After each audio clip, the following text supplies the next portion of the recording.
If you don't have $1 million of value out of day one, you can leave on that point. You can even take your notebook with you. Nobody leaves. I've been doing this. I help people grow their business 30 to 130% like clockwork. And I'm talking about businesses like a company called HomeX, the largest home builder in Mexico. They directly relate to us. $750 million of increase in the last 24 months. Or a chiropractor who's got 2 members of his staff, an army of 2, and he's doubled his business in the last 9 months. Right? That's what I do. My greatest skill. And how do I do that? It's like how I've built all these businesses, but it started with one understanding that I want you to have, and it's why I focus today on achievement and fulfillment. Because if you look at any business and you want to know what the chokehold is in the business's growth, it's always the owner. It's always the leader. Because the chokehold is in the form of your psychology and your skills. And I would say to you, jot it down, 80% of success in business is psychology and 20% is mechanics. Now, don't get me wrong, I'm a big believer in strategies because I know one strategy can save you a decade of pain. One strategy can make you $1 million. But if you have the strategy, how many have had lots of strategies in the past and then not followed through? If you've done this before, say I. That's why your psychology is the most important part. So I'll give you the details at the end, but I want to see if you want to grow your business, you've got it. There is no business that's going to grow dynamically and consistently and give you huge levels of financial and emotional and spiritual rewards without you growing. But you have to have a way to do it that's discipline that gives you both the psychological change but also the skill change. Some people do have a great psychology, but they know how to make a great product or service, but they're terrible at marketing. And today, by the way, does the best product win in the world we live in today? Yes or no? No. Which product wins? The best marketed product wins. Now, long term, the best product and the best marketing wins. That would be in the past Apple. I say the past because they're slipping a bit, because they've stopped innovating at the same level they used to. But the bottom line is if you have incredible product or service and you have incredible marketing, you're going to win. But we live in a world with shitty products. Who's ever seen someone's a product far inferior to your own product or service, and they're making more business than you are? Let me see your hands here. Say I. Today, is it easier to market or harder? Which one? Which one? It's easier and it's cheaper, but it's less effective. The reason is, 15 years ago, I don't know what the numbers are in Australia, but I know what they are in the UK, I know what they are in Germany, France, and the US. It's identical numbers. About 15 years ago, 16 years ago now, they've done a study, and they found that it took, on average, 4 exposures to a product, on average, before someone that took action, on average. Does anybody know what it is today, meaning as of last year? 16. 16 exposures on average before someone's response. So today, it's really hard to succeed if you're in a situation where you're trying to market, and what are you going to compare to? Today, people have gigantic budgets. That's why you've seen all these small businesses disappear, more big businesses show up. And how are you supposed to compete with that? The answer is you can. You have to use a totally different tack. You can't do traditional advertising. You're going to have to learn to master what I teach, which is how do you become the expert in the field so that people come to you because they want to understand what you know about it. Where people seek you out, you don't advertise for them. Because whatever advertising you have of your small business is going to be very hard for you to compete with that. And that is for every kind of product you can imagine today, isn't it true?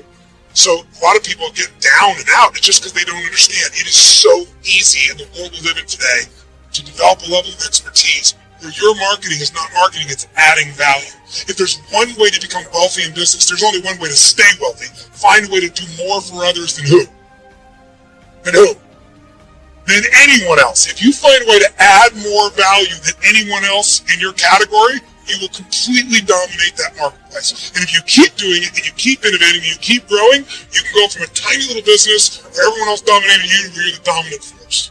And I'm only one example of that. And I can show anyone how to do that process, but you're going to have to commit yourself to the study of it.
what's left is right.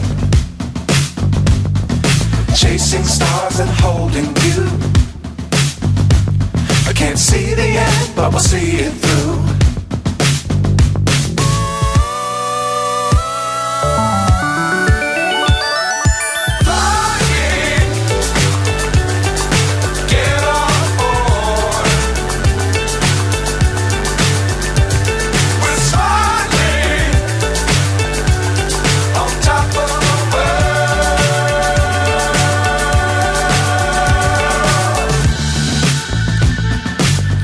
Times don't fly too high.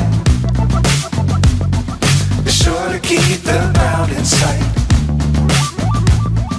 Fly forever if you keep it tight. Love the world but keep the sky on your mind.